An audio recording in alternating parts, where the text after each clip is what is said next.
I let my marriage die slowly until one man's calendar showed me the truth. I'm 47 years old, and until a few months ago, I would have described my life as boring in the safest, most earned way possible. My name is Mark. I teach computer science at the local public high school, the same brick building that smells like dust and floor wax and teenage anxiety. I've been there 18 years, long enough to watch students grow up, come back with their own kids, and tell me my class helped them land some entry-level job that barely pays rent. Grace and I have been married for 26 years. We met in our early 20s, before careers calcified and before life taught us how quiet disappointment can be. She's 43 now, a housewife by mutual agreement. The kind of woman who always kept the house immaculate but insisted she was just keeping busy. We raised two daughters here, Emily, 23, and Lauren, 20. Both grown, both gone, both calling less often than I pretend not to notice. Our neighborhood is the kind where nothing happens, where lawn sprinklers click on at dawn and everyone waves but no one really talks. Grace's days have followed the same rhythm for years. Mornings at home, afternoons running errands, evenings cooking dinners we mostly ate in silence. About a year ago, she started going to group fitness classes at a gym a few miles away. At first, I was relieved. She laughed more. She bought new leggings. She talked about instructors by first name like they were old friends. I told myself this was healthy, that this was what couples were supposed to encourage in each other. But somewhere between the empty nest and the quiet dinners, something shifted. Grace became harder to read. She guarded her phone like it held state secrets. She showered longer. She snapped at small questions. When I'd ask about her day, she'd give me a polished summary that felt rehearsed, like a student reciting code without understanding it. I noticed these things the way you notice hairline cracks in a wall. You see them, you tell yourself they've probably always been there, and you move on, because acknowledging them means admitting something structural might be wrong. I want to be fair to Grace, because the easiest thing in hindsight is to rewrite the past as if the ending was obvious. It wasn't. Most days I still saw the woman who used to sing along to the radio while folding laundry, who used to nudge my shoulder in bed when I was grading papers too late, who used to cry at graduation ceremonies for kids she didn't even know because she said it reminded her of our girls. The problem was that those moments started appearing like commercials in a show I didn't recognize anymore, brief, bright, and immediately replaced by something else. Grace's gym routine hardened into a schedule that didn't include me. She started leaving earlier than she needed to, saying traffic was worse or the class filled up fast. She started coming home flushed, not just from effort, but from something buzzy under her skin, like she'd stepped out of another life and hadn't fully returned yet. She'd set her phone face down on the counter, and if it lit up, she'd flip it over quickly, too quickly, then act like she hadn't done anything at all. I'd be sitting at our kitchen table with my laptop open, reviewing student projects, and she'd drift in and out of the room with a kind of impatience, like the house itself annoyed her. When I asked about the classes, what they were like, who she liked, whether she wanted me to join a beginner session, she'd laugh in that airy way that made me feel 100 years old. Mark, you'd hate it, she'd say, or it's not really your thing. And I'd nod because maybe she was right. Maybe I was the man who smelled like dry erase markers and cafeteria coffee, and maybe she deserved a place where she felt young and strong. Our daughters noticed too, in their own way. Emily would call and ask how Mom was doing, and I'd say, "Great, she's working out a lot," like that answered everything. Lauren would text Grace and get short replies, and once she joked to me, "Mom's been weird lately," then immediately backtracked with a laughing emoji like she was afraid to speak it into existence. I told myself it was menopause, or empty nest sadness, or the normal evolution of a marriage that had survived diapers and tuition and the slow erosion of romance into routine. I told myself I was lucky to still have her in the same house, still sharing the same bed, still hearing her footsteps down the hall at night. But luck shouldn't feel like anxiety. Luck shouldn't make you replay conversations to see what you missed. By the time I started noticing the gaps missing, half hours, unexplained errands, a new perfume that didn't smell like anything she owned before, I'd already begun doing this quiet thing where I listened for her keys in the front door and felt my whole body tense until I heard them, like a dog waiting for its owner to come home. That was when I realized something had changed in me too, and I hated that I didn't know what it was. The first real fight we had in years started over something so small I almost missed it while it was happening. It was a Tuesday. One of those gray suburban evenings where the sky looks like it's been rubbed thin. Grace came home late from the gym, later than usual, and dinner had gone cold waiting for her. When she finally walked in, she didn't apologize. She dropped her gym bag by the door, glanced at the table, and said, "You didn't have to wait." Something in me snapped, not loudly, not dramatically, but in that quiet internal way that feels like a wire finally giving out. I told her I hadn't minded waiting, that I just wished she'd texted. She rolled her eyes. That sound, the soft dismissive exhale paired with that tiny movement hit harder than any shouting match we'd ever had. I asked her why she was so defensive lately. She said I was imagining things. I said I felt shut out. She laughed again, but this time there was no warmth in it, just impatience. "You're being paranoid, Mark," she said, like she was diagnosing a problem instead of responding to her husband. The word paranoid lodged itself somewhere deep and ugly. I told her I didn't recognize her anymore. She told me I'd never really seen her to begin with. That one landed. We stood there in the kitchen, the same kitchen where we'd once danced barefoot while our daughters laughed at us, and for the first time, I felt like a guest in my own life. She accused me of trying to control her, of resenting her for finally doing something for herself. I accused her of lying by omission, of disappearing emotionally even when she was standing right in front of me. Neither of us raised our voices, which somehow made it worse. The calm felt surgical. When she finally turned away and headed for the shower, she left her phone on the counter. I stared at it like it was a live wire. I told myself I wasn't that man, the one who snooped, the one who violated privacy because he couldn't handle uncertainty. I taught ethics units in my class. I lectured teenagers about boundaries and consent and trust. I sat down at the table, put my head in my hands, and tried to breathe through the buzzing in my chest. The shower started upstairs, water rushing through pipes I'd fixed myself years ago. Grace's phone lit up once, then again. I didn't move, then it lit up a third time, and I saw the name. Not a woman, not a family member. A man's name I didn't recognize. My heart started beating so hard I thought I might throw up. I stood there for a long moment, arguing with myself in the language of logic and morality, until something simpler and more desperate won. I picked up the phone. I still remember the exact weight of Grace's phone in my hand, the faint warmth of it like it had just been alive. My thumb hovered over the screen, while my brain screamed at me to put it down, to walk away, to be the man I'd always believed I was. The shower upstairs kept running, steady and loud enough that I knew I had maybe minutes, maybe seconds, before this choice became irreversible. I told myself I wasn't snooping, not really. I was confirming reality. That's the lie I used. The phone unlocked easily, same 4-digit code she'd used for years. Our oldest daughter's birthday. That hurt more than I expected. The notifications were right there, no digging required.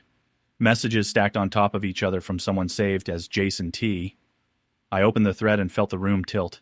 The messages weren't explicit, not in the way movies prepare you for. They were worse. Familiar. Intimate. Little jokes about soreness and progress, about how she looked incredible today, about how he loved seeing her smile like that. Her replies were playful, warm, full of emojis she never sent me anymore. One message from earlier that afternoon made my stomach drop through the floor. "Same time tomorrow? Door'll be unlocked." I scrolled further back, hands shaking, piecing together a timeline that rewrote months of my life. Compliments layered into invitations. Invitations turned into plans. Plans turned into something that didn't need to be spelled out to be understood. This wasn't a misunderstanding. This wasn't me being paranoid. This was my wife building a second life in the margins of our own. I locked the phone and set it back exactly where it had been, like that could undo what I'd seen. I sat back down at the table, just as the shower shut off upstairs. My heart was pounding so hard I worried she'd hear it. When Grace came down later, towel drying her hair, she acted normal. Too normal. She asked if I wanted tea. She touched my shoulder in passing, and I had to fight the urge to flinch. I said nothing. That night, lying beside her in bed, staring at the ceiling while she fell asleep, quickly and peacefully, I realized something terrifyingly clear. Confronting her right then would give me answers, but it would give her control. And control, I suddenly understood, was the last thing I could afford to give away. I didn't sleep that night, not really. I lay there cataloging every breath Grace took, every shift of her body. Every soft sound that used to comfort me and now felt like proof of how easily a person can exist in two realities at once. By morning, the shock had hardened into something colder and more methodical. I went to work on autopilot, taught loops and conditionals to kids who complained about boredom, all the while thinking about how ironic it was that my entire career was built on logic, while my personal life had quietly slipped into chaos. At lunch, instead of grading, I opened a notes file and wrote down everything I remembered from the messages: names, times, patterns. Jason T wasn't just a name, it was a variable that needed resolution. I told myself I wasn't planning revenge, that I wasn't plotting anything dramatic. I was just trying to understand the scope of the damage, before I decided how to live with it. That afternoon, I sat in my car outside the gym parking lot like a creep, watching people come and go, trying to match faces to possibilities. I felt ridiculous and ashamed, but also painfully alert, like my brain had switched into some survival mode I didn't recognize. When Grace came out, laughing with a tall man in a tight trainer's shirt, I didn't need confirmation. My body recognized the truth before my mind finished catching up. He touched her arm casually, familiarly, and she didn't pull away. She looked lighter with him, like gravity worked differently in his orbit. I drove home shaking, anger and grief tangling into something I couldn't separate anymore. That night, Grace told me she was exhausted and went to bed early. I stayed up, opened my laptop, and did what I've always done best when the world stops making sense. I turned confusion into a system: burner email, encrypted storage, a quiet purchase history that wouldn't ping our shared accounts. I hated myself a little with every click, but I hated the alternative. More being the last person to know the truth about his own marriage. I told myself this was temporary, that once I understood everything, I'd stop. That was another lie, but I wasn't ready to see it yet. The days after that blurred into a strange double existence. On the surface, I was still Mark the teacher, Mark the husband, Mark who waved at neighbors and complained about property taxes. Underneath, I was cataloging everything. Grace's schedule became predictable, in the way lies often are. Mondays and Thursdays were late classes. Wednesdays, she ran errands that somehow took 3 hours. Her phone never left her side anymore, except when she wanted it to be seen, carefully placed screen down like a trust exercise I kept failing. I stopped asking questions. That was the first thing she noticed, and it threw her off balance. She asked me once if everything was okay, and I said yes without hesitation. The relief on her face made something in my chest ache in a way I didn't have language for. At night, after she fell asleep, I researched. I justified it by telling myself knowledge was neutral, that information couldn't hurt anyone on its own. Tiny cameras, audio recorders, devices designed to disappear into smoke detectors, and USB chargers. I knew how networks worked, how signals traveled, how data could be stored and mirrored and protected. I also knew every step I took made it harder to claim innocence later. The packages arrived over the course of a week, small and unremarkable, mixed in with legitimate tech supplies I ordered for school, so nothing looked out of place. Installing the first device in our own home felt like crossing a line I'd never imagined approaching. My hands shook as I hit it, my reflection in the mirror looking like someone I wouldn't trust. I kept telling myself this was my house too, that I deserved to know what was happening inside it. The rationalizations came easier each time, when I finally heard their voices together through my headphones, hers lighter, his confident, and practiced. I had to sit down on the edge of the bed to keep from collapsing. There was laughter, familiarity, no shame. What surprised me most was how ordinary it sounded, like they were discussing groceries instead of dismantling my life. That was when I understood something terrifying. The affair wasn't fueled by passion, it was fueled by routine. And routines, once established, are very hard to break. Once you start listening for lies, you realize how loud they are. I began to recognize Jason's voice before he even spoke, the cadence of someone who knew exactly what to say and when to say it. Through the recordings, I learned he wasn't just a fitness trainer, he was a conductor, orchestra. I rented a small apartment across town under the guise of needing space for grading, a lie that tasted bitter, but necessary. The more I uncovered, the more complicated my feelings became. I wasn't just angry at Grace anymore.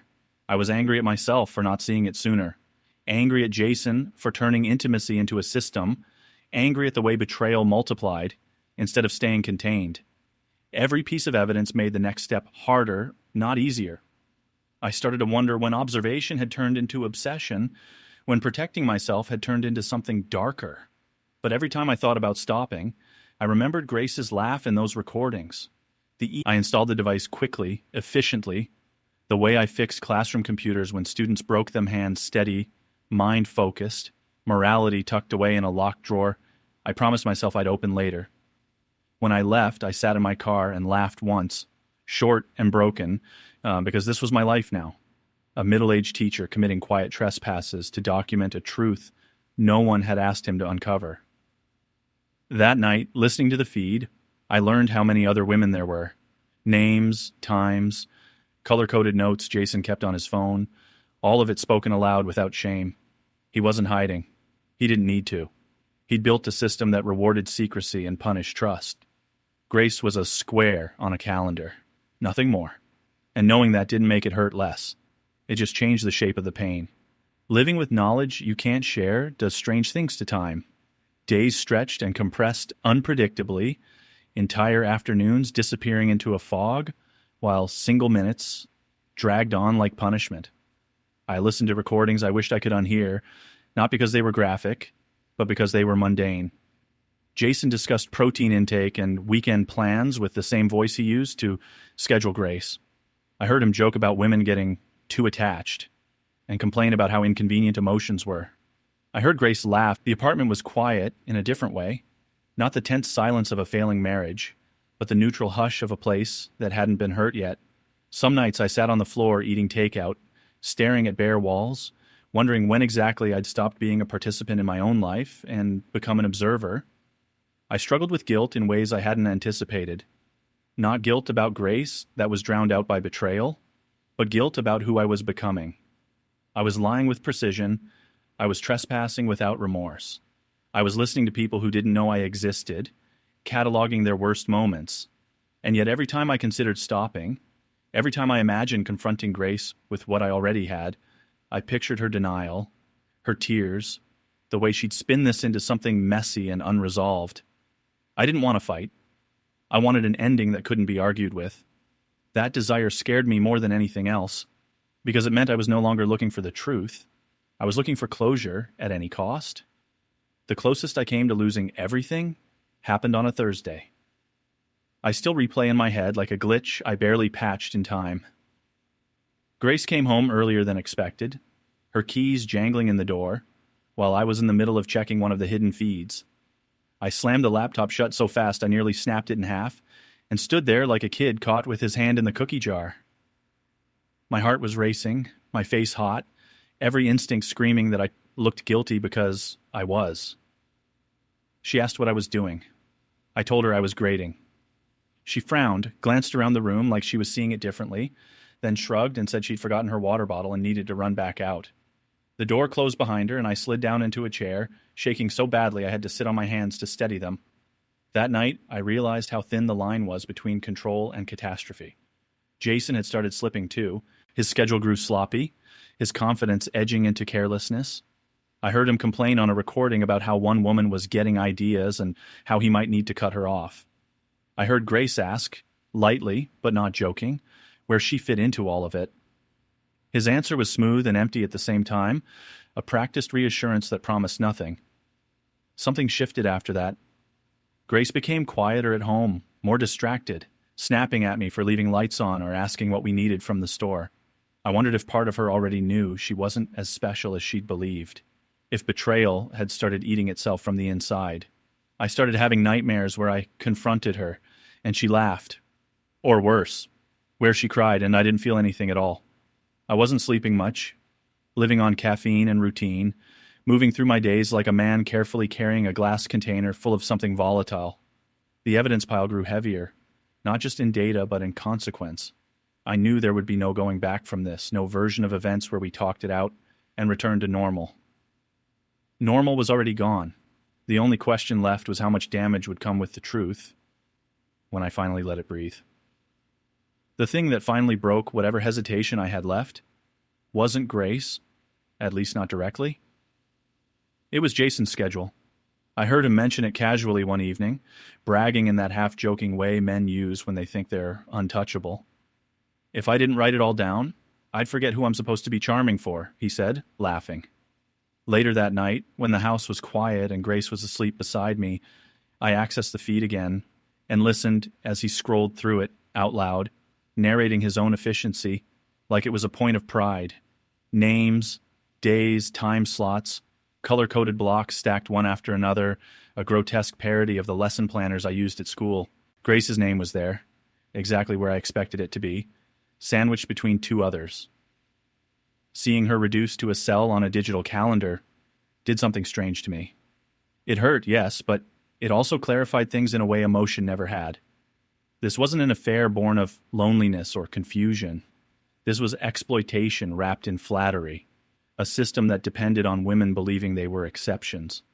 I started documenting everything with obsessive care screenshots, timestamps, cross-references. I built folders the way I taught students to structure projects, naming them plainly so I wouldn't lie to myself about what they were. Evidence, corroboration, backup.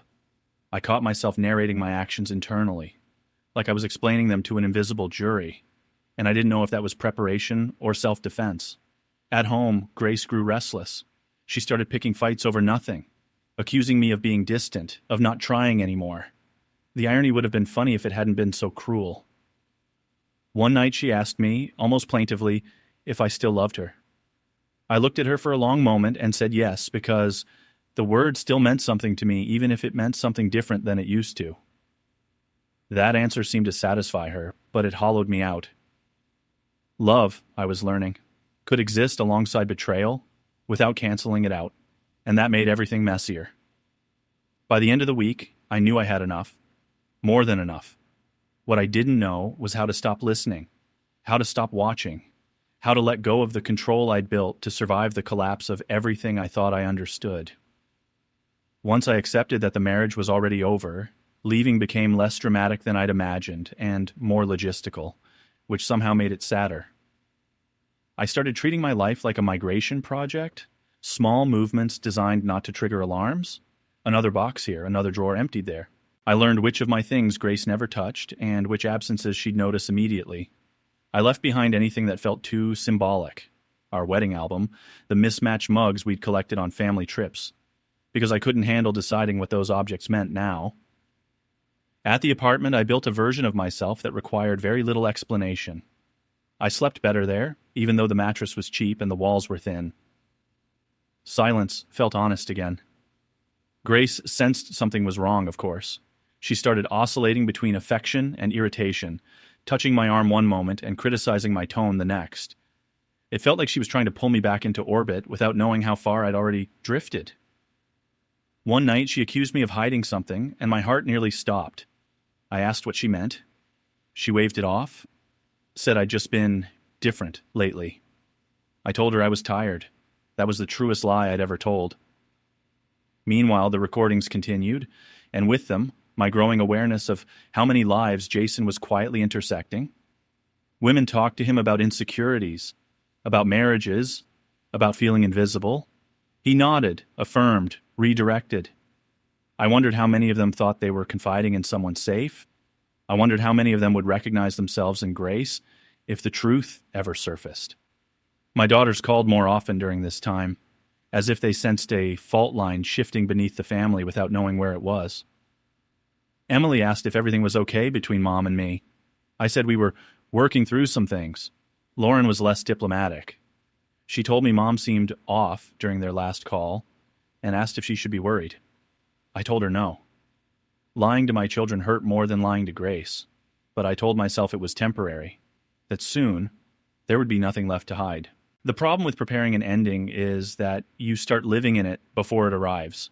And by then, the present feels like a formality you're just waiting to finish. I picked a date the way you pick a deadline for a project you've been avoiding.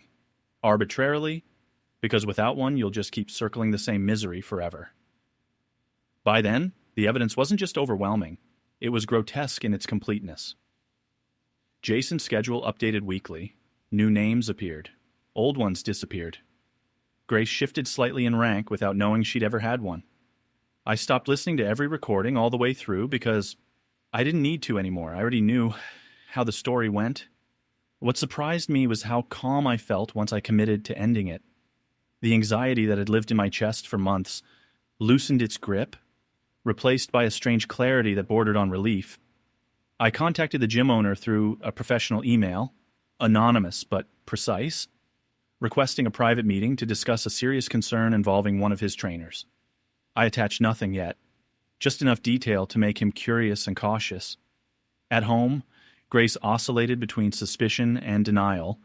She asked me if I was seeing someone else. I almost laughed. The projection was so blatant it would have been funny in another life.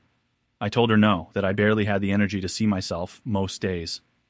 She studied my face like she was looking for a crack she could widen. I realized then that she didn't see me as an adversary or a partner anymore. I was an obstacle, something to be managed, until it stopped being inconvenient.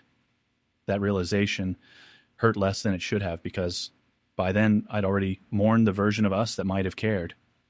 I spent one last night at the house, lying awake in the bed we'd shared for decades, listening to her breathe and wondering how two people could inhabit the same space while living entirely different truths. In the morning, I left early, took my coffee with me, and didn't look back at the driveway, where our daughters had once chalked their names into the concrete. Some endings don't announce themselves. They just quietly stop waiting for permission.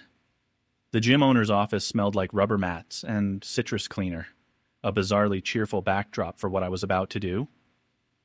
I introduced myself plainly. No dramatics, just a tired man with a folder and a USB drive. I didn't lead with accusations. I led with structure, timelines, recordings, screenshots, the schedule. I watched his face change in real time as he realized this wasn't a rumor or a disgruntled spouse looking to vent. This was documentation. This was liability. When he asked how I'd gotten it, I told him the truth in the most limited way possible, that I'd been forced to learn things I never wanted to know. He didn't push. He didn't need to. By the end of the meeting, his hands were shaking. He thanked me, awkwardly like he didn't know whether gratitude was appropriate. I left without shaking his hand. 2 days later, the gym exploded quietly. Jason was fired mid-morning. No announcement, no spectacle, just his absence rippling outward as people filled in the gaps with speculation. By afternoon, the whispers had names. By evening, Grace came home pale and silent. She didn't say anything at first, just stood in the kitchen like she was waiting for the floor to give way. When she finally asked if I'd heard what happened at the gym, I said yes. She asked how. I told her I'd been paying attention. The argument that followed wasn't loud, it was frantic. She cried, she denied. She accused me of spying, of betrayal, of destroying her life. I listened, strangely calm, and told her the truth I'd been saving, that her life hadn't been destroyed, just exposed. When I handed her the divorce papers later that week, she didn't read them. She just stared at me like she was seeing a stranger who knew her too well. For the first time since this began, I felt something close to solid under my feet. Not triumph, not revenge, just the quiet certainty that whatever came next would at least be real. The aftermath moved faster than I expected and slower than I was prepared for. News travels efficiently in places built on routine, and our suburb was no exception. By the weekend, neighbors were suddenly polite in a strained way, the kind that pretends nothing has changed while acknowledging everything has. Grace stopped going out altogether. She stayed in the house, curtains drawn, moving like someone recovering from an illness she didn't want to name. When my daughters found out, it wasn't from me. Emily called first, voice tight, asking if what she'd heard was true. I didn't ask what version she'd heard. I just told her yes, that her mother had an affair, that it was over, and that I loved them both more than anything. There was a long silence on the line. Then she said something I didn't expect. I'm proud of you for not letting this destroy you.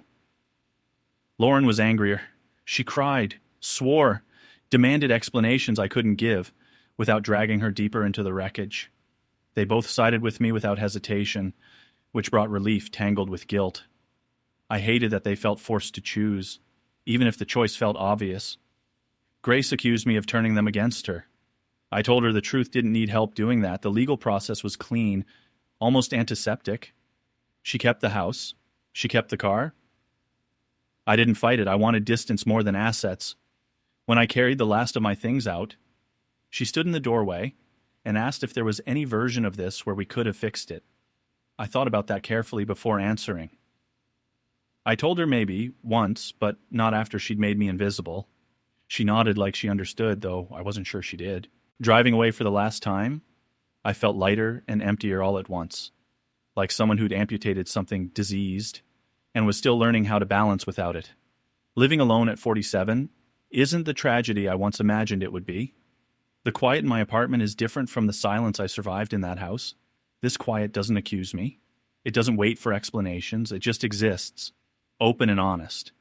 Like a blank page I'm finally allowed to write on, without checking if someone approves of the words.